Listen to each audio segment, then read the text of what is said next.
اللهم يا مالك الملك، يا من في ملكه مقيم وفي جلاله عظيم وعلى عباده رحيم وبكل شيء عليم.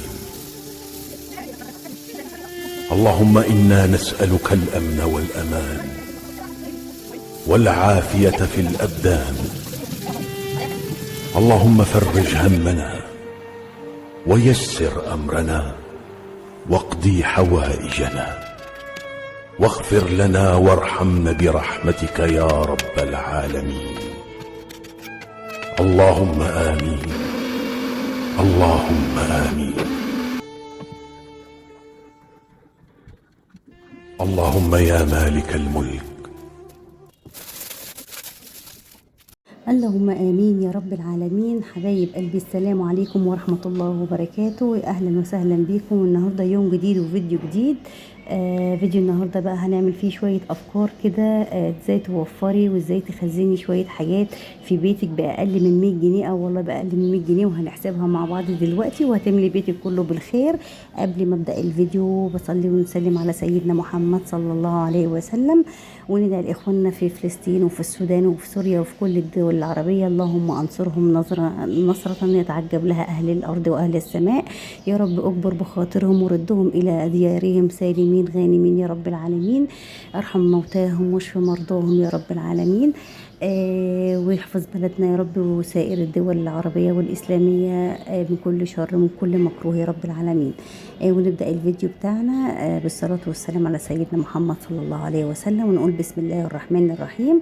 هنا بقى المشتريات بتاعة الأسبوع. أنا نزلت السوق كده بصراحة، كان بقالي كتير ما نزلتش، فنزلت قلت أتسوق شوية حاجات كده ونجيب شوية حاجات عشان نخزنها للبيت. فنزلت جبت كده طماطم، لقيتها بصراحة يعني الطماطم ابتدت تغلى ومتبقاش حلوة، فلحقتها كده وهي ب6 جنيه ونص، فقلت اجيب 5 كيلو اخزنهم عشان خاطر العيد. انتوا عارفين الفترة الجاية بتاعت العيد دي بتغلى فيها الطماطم يعني، وما بتبقاش حلوه كمان. فلو نلحق اليومين دول نجيب شويه طماطم، الواحد طبعا وهي رخيصه كان مكسل ان هو يجيب ويخزن، بس هو معلش بقى الغلطه، فنلحق نفسنا من دلوقتي. وكمان جبت الفلفل اللي هو الاحمر ده، بيتعمل هريسه شطه كده، بتنفع في اي مخلل في اي حاجه، بتبقى جاهزه عندنا. الكيلو بتاعه عامل 16 جنيه، فجبت نص. الحاجة بقى الحلوة والرخيصة قوي في السوق اليومين دول هو فلفل الألوان ده. مالي السوق ورخيص جدا بصراحة. يعني أول ما دخلت السوق لقيته ب25، مشيت قدام شوية كده لقيته ب16 جنيه وزي الفل، فجبت كيلو. بينفع طبعا في أي حاجة في البيت بتخزنيه، بيتزا، معجنات، أي حاجة بتعمليها، سلطة، أي وصفة بتحطي فيها الفلفل الألوان ده بيزودها قيمة غذائية، فجبته بصراحة. وبعدين لما بيتخزن ما بيجرالوش أي حاجة في التلج. الحاجة اللي غليت دلوقتي ولسه هتغلى اكتر هي البطاطس الكيلو. النهارده جبته ب18 جنيه، بالرغم ان من يومين كنت جايباها لسه ب14. فحتى كمان الراجل قال لي انها كمان هتغلى، ممكن توصل ل20 ولا اكتر من 20 كمان. فيعني هي البطاطس اللي غليت اول اليومين دول. مش عارفه ليه، يعني هو كل شويه حاجه بتغلى، بس يعني الله المستعان. البصل هو اللي لسه سعره زي ما هو، في ناس بتبيعه ب8 وفي ناس بتبيعه ب10، بس هو الحلو عامة بيبقى ب10. فجبت كده 2 كيلو برضو. والله انا على حسب ما بقدر اشيل جبت يعني، فجبت 2 كيلو بصل، قلت برضو اشيلهم افرمهم كده واخليهم جاهزين في التلاجة ويخليهم ايه موجودين. هنا برضو اشتريت النهارده، كنت شاريه فلفل كتير قوي. اشتريت البتنجان برضو كان سعره غالي وما كانش موجود بقاله يومين في السوق، او نادر ان انا كنت الاقيه. فالبتنجان كان سعره 20 جنيه. اي بتنجان، اي نوع بتنجان ب20 جنيه. وجبت الخيار ده ب14 جنيه الكيلو. والفلفل اللي هو الرومي او اللي هو الشطه ده، الكيلو كان ب16 جنيه. فجبت بصراحة ربع عشان خاطر انا يعني لما بيقعد في التلاجة بيبوظ بسرعة، فبجيبه كده اول باول يقعد يومين 3 وبعد كده اشتري. بس في دي كل المشتريات اللي انا جبتها بالاسعار. يا رب اكون فدتكم يعني في الاسعار، وقولوا لي برضو الاسعار الحاجه دي زيكم زي عندكم في المكان عندكم يعني ولا بتختلف. هي بس المشكله ان كانت البطاطس هي اللي غاليه شويه. هنا بقى قلت اول حاجه زي ما قلت لكم اعملها اخزنها الطماطم، فجبت كده 5 كيلو على يعني خدتهم ب6 ونص. هي موجودة بقى ب6.5، ب8، وفي ب10. فهي دي كانت اقل حاجة لقيتها، يعني مش اول ما تخشوا السوق كده تلاقوا بياع تشتروا منه، لا خشوا كده هتلاقوا اسعار متفاوتة. اللي يناسبكم هاتوا منها، يعني خشوا ودوروا كده ولفوا في السوق لفة حلوة، والحاجة اللي تلاقوها سعرها حلو ويناسبكم هاتوها. فانا لقيت الراجل ده واقف بصراحة كده، ومنزل هي طماطم برضو حلوة. نقوا بقى منها الحلو اللي فيها، بس خلوا بالكم عشان الطماطم اليومين دول معظمها فيها سوسة. حتى هتلاقي الطماطمية من بره مقفولة وزي الفل، وتلاقي حتة صغننة قوي كده مش باينة تلاقوا فيها سوسة والله.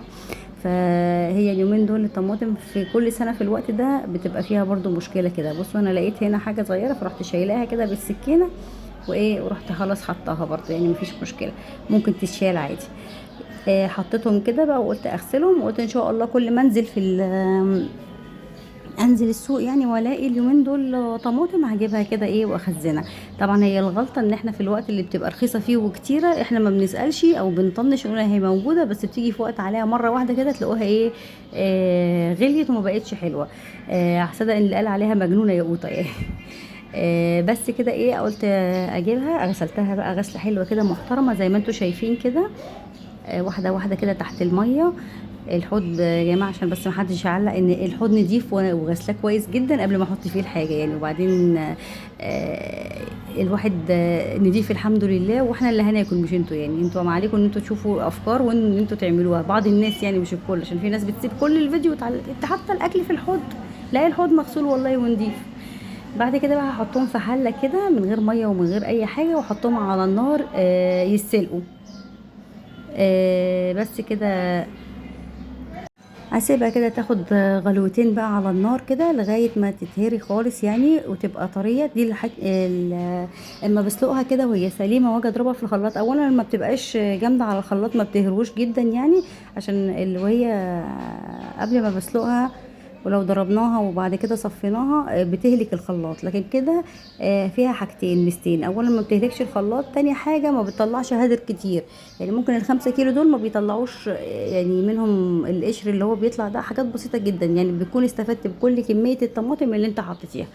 هنا بقى خلاص بعد ما ضربتها كلها اصفيها كويس من القشر ومن البذر اللي هو فيها. بصوا بتطلع حبة صغيرين جدا من ال5 كيلو. بصوا لكن لو انتوا هتضربوها بقى قبل ما تعصروها يعني قبل ما تتسبك، هتلاقوا نفسكم هدرتوا منها كتير قوي. انا خلاص كده صفيتها كلها وبقت زي الفل اهي. ممكن لو عايزه تديها غلوه تاني على النار اديها، او ممكن لو عايزه تعمليها كده خلاص مش مشكله. هي كده تقيله ومركزه برده وحلوه، انا مش حاطه فيها ميه ولا حاطه فيها اي حاجه، هي كلها منها في قلب بعضيها كده. هعبيها بقى في الاكياس على حسب انتي بتستخدمي قد ايه، يعني كل واحد عارف هو بيستهلك قد ايه طماطم في الطبخه الواحده بيتعبي الاكياس فيها. فانا عملتهم كده طلعوا بتاع ما شاء الله 8 اكياس اهو. هنشيلهم بقى في الفريزر ويبقوا جاهزين عندنا للاكل. الحاجات دي برضو بتوفر وقت ومجهود برضو. لو انت مستعجله عايزه تقفي في المطبخ وتخلصي اوام وجالك حد على غفله، بتطلعه على طول من الفريزر وتطبقي الاكل. بعد كده بقى هنخش على الفلفل الالوان. برضو غسلته الغسله الحلوه التمام كده، نغسله كويس جدا. في ناس كتير تقول يعني تجيبي فلفل الوان تعملي والله بينفع. انا ولادي بيحبوه لما بحط لهم على البيتزا، بحط لهم على اكل من الاكلات. الحاجات دي يعني الالوان دي بتبقى فيها كده بتخلي الاطفال يتشجعوا ان هم ياكلوا. وغير كمان ان اصلا الفلفل الالوان ده غني جدا بفيتامين سي عالي جدا، اكتر كمان من البرتقال. فالفيتامين اللي فيه جميله جدا، حتى لو هتقطعوه كده في السلطه تاكلوه ني، مش لازم تحطوه على اكل يعني سخن او حاجه، هتستفادوا بكل القيمه الغذائيه اللي فيه. هنقطع بقى، انا هقطع كده شويه مكعبات لو مستخدماها لحاجه كده يعني عايزه فيها المكعبات، وشويه شرايح للبيتزا او للشاورما او الحاجات دي. فهنقطع كده وشويه كده وشويه كده، ونقسمهم على كيسين ونشيلهم في الفريزر. بيقعد وبيستحمل وما بيجرالهوش اي حاجه لو انت خزنتيه في الفريزر حتى لو قعد مده طويله.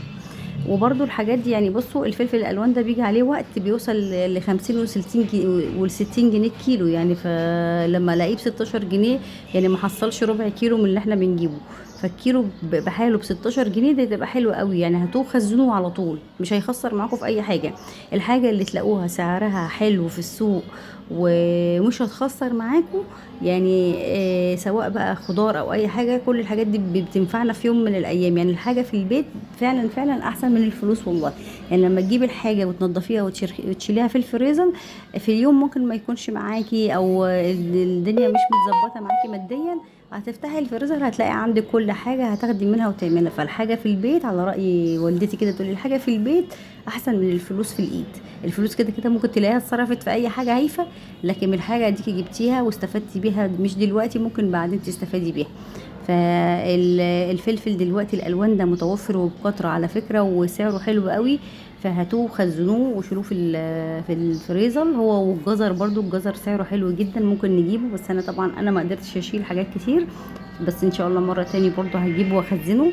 الجزر بينفع معاكي في اي حاجه، لو عملتي شويه عدس، لو عملتي اي حاجه بيبقى موجود في الفريزر برضو زي الفل.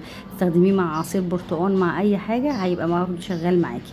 بس كده خلاص، قطعنا الفلفل الالوان وشويه شرايح وشويه مكعبات ولفيناهم في الاكياس وشلناهم في الفريزر. جبنا بقى ده الفلفل الشطه ده يا جماعه، خلوا بالكم منه وانتوا بتتعاملوا معاه. انا بصراحه ما كانش عندي جوانت، فلبست له كيس يعني. خلوا بالكم جدا عشان هو حامي قوي وبيلزق في الايد، حتى لو غسلتي ايدك بتحسي ان فيها يعني برضو ايه حرقان. فانا عشان كده لبست، ما كانش عندي جوانتي عشان خاطر استخدمه، فلبست كيس بلاستيك كده في ايدي وانا بقطعه. غسلته كويس قوي زي ما انتم شايفين كده وسبته يتصفى. وقلت بقى ايه، اقطعه كده وايه افرمه في الكبه. بصراحه بينفع في اي حاجه، كنت جايبه منه قبل كده، فكان بينفع في اي حاجه، اي مخلل، اي شويه بتنجان عايزه تخلليهم، شويه طماطم عايزه، شويه اي حاجه كده تحطيهم على حاجه يعني تديها سبايسي.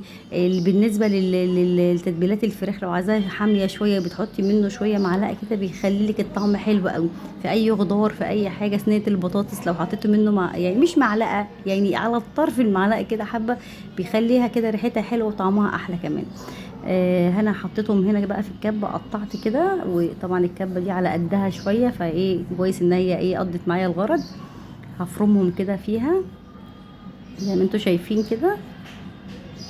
حاولت بقدر الامكان يعني ان هي ايه انعمها بقدر الامكان يعني، فنعمته كده عشان خاطر يبقى سهل معايا في الاستخدام. دي اللي هي هريسة الشطة. لو ما في علب كده بتتباع هريسة شطة، بس هي كمان بتبقى معجون اكتر من كده. انا بحبها ان هي تبقى لسه الفلفل باين فيها يعني، عشان خاطر لما احطها في بتنجان مخلل او طماطم مخلله اي حاجه، بصي بتبقى جاهزه عندك كده، خلاص على طول هتطلعي منها وتروحي ايه مخلله، هتسهل عليكي جدا جدا الدنيا. الحاجات دي بالرغم ان هي ممكن تقعدي يوم تتعبي فيها في توضيبها، لكن والله بتريحك ايام كتير يعني. الواحد يتعب يوم ويريح بقيه الايام يعني. فدي الحاجات دي بتسهل علينا كتير قوي. غير كمان ان هي بتوفر، ان هي كمان بتسهل عليكي وقفتك في المطبخ يعني. دي توفير وتسهيل عليكي وقفتك انت في المطبخ. انا حطيت هنا حبه في الكيس عشان خاطر احطهم في الفريزر، والباقي اللي حطيته في البطرمان ده قلت احطه في التلاجة، يبقى جاهز عندي لاي حاجه عايزاه منه على طول، من غير ما استنى بقى ان هو يفك. بعد كده بقى جبت البصل، ال2 كيلو بصل دول. انا عندي بصل عامه اللي هو سليم، بس انا قلت اشيل دول بقى في الفريزر لوقتي بقى ايه. انتوا عارفين ممكن الاسعار دلوقتي مش مستقره، ممكن البصل دلوقتي سعره كويس، كمان شويه تلاقيه ضرب في العالي يعني. فالبصل انا جبته قلت اخزنه في الفريزر، ما بيجرالوش اي حاجه. انا على طول بقى بعمل الطريقه دي وبخزنه، ولا بيجراله اي حاجه، بتاخديه على طول بتستخدميه اكنك لسه فرماه. فجبت فرمت بقى الكميه دي، ورحت ايه حطها على كيسين كده، ووزعتهم كده، بططتهم عشان خاطر تبقى سهله عندي ان انا اقدر اخد منهم اكثر منها الحته اللي انا عايزاها استخدمها، والباقي يبقى متجمد زي ما هو ومتشال في الفريزر. بقى عندي كيسين كده بصل هشيلهم بقى في الفريزر. لو انت متابعاني لغايه دلوقتي ما تنسينيش يا حلوه، تنسونيش بقى في اللايك وفي الشير والاشتراك في القناة، وقولوا له ايه رأيكم في الفيديو لو عجبكم طبعا. وبس دي كانت الافكار النهاردة اللي في الفيديو.